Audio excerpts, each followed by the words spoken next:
Okay, हम नीचे जा रहे हैं। विजिबिलिटी ठीक ठाक है। Follow me. लगता है मुझे कुछ मिल गया है। ये क्या है?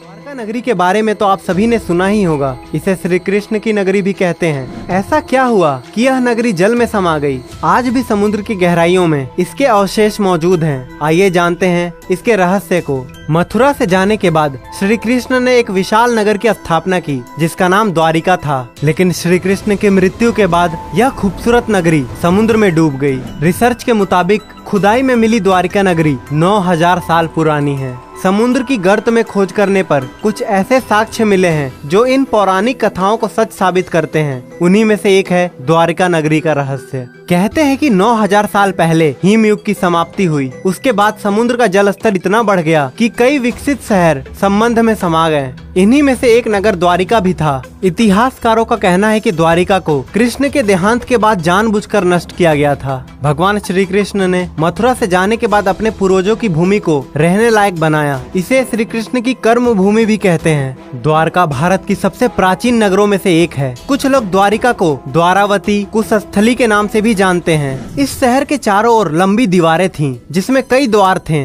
कई द्वार का शहर होने की वजह से इस नगरी का नाम द्वारका बड़ा कहते हैं।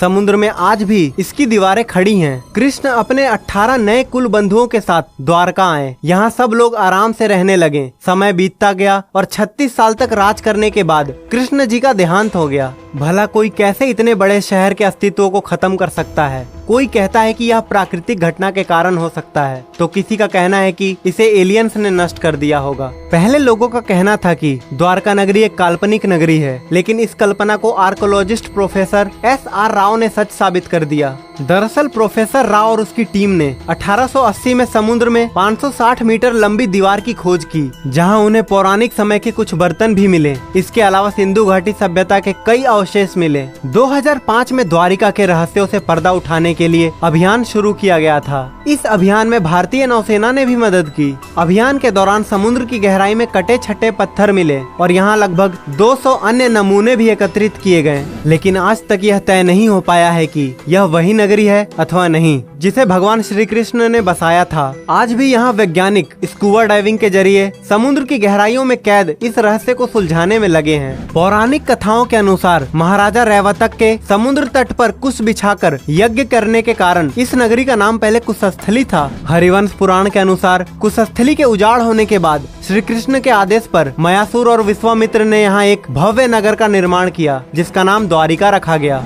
कई द्वारों का शहर होने के कारण द्वारिका को द्वारावती, कुशस्थली, अनार्तक और उद्धि मध्य स्थान भी कहा जाता है। इस नगर में विशालकाय सभा मंडल था। समुद्री व्यापार के लिए बंदरगाह भी था। कहते हैं कि शहर में सोना, रजत और रत्नों के साथ 7 लाख महल थे। इसके अलावा वनस्पति उद्यान और झील भी थी। जैन सूत्र अंतकृत दशांक में द्वारका के 12 योजन लंबे 9 योजन चौड़े विस्तार का उल्लेख है तथा इसे कुबेर द्वारा निर्मित बताया गया है और इसके वैभव और सौंदर्य के कारण इसकी तुलना अलका से की गई है। बहुत से पुराणकार मानते हैं कि कृष्ण अपने 18 साथी और कुल के साथ द्वारका आए थे। उन्होंने यहाँ 36 साल तक राज किया। उनके देहांत के बाद द्वारका नगरी समुद्र में डूब गई और यादव कुल नष्ट हो गया। यह भी कहा जाता है कि धृतराष्ट्र की पत्नी गांधारी और ऋषि दुर्वासा ने यदु वंश के नष्ट होने का श्राप दिया था, जिसके चलते द्वारका नष्ट हो गई थी। एक मान्यता ये भी है, यह नगर अरबी समुद्र में 6 बार डूब चुका है और वर्तमान द्वारका 7वां शहर यह नगर है जिसको पुराने द्वारिका के पास पुनः स्थापित किया गया है। वर्तमान की द्वारका नगरी आदि शंकराचार्य द्वारा स्थापित है। द्वारकाधीश मंदिर का वर्तमान स्वरूप 16वीं सदी में निर्मित हुआ था। यहाँ पहले कई मंदिर थे, लेकिन मुगलों ने उन्हें तोड़ दिया। द्वारकाधीश मंदिर के गर्भगृह में चांदी के सिंहासन पर भगवान श्री कृष्ण की श्याम वर्णी चतुर्भुज प्रतिमा विराजमान है। यहाँ उन्हें रणछोड़ जी भी कहा जाता है। कहते हैं कि इस मंदिर की जगह पहले निजी महल और हरिगृह था। वर्तमान में द्वारिका 2 हैं, गोमती द्वारिका और बेट द्वारिका।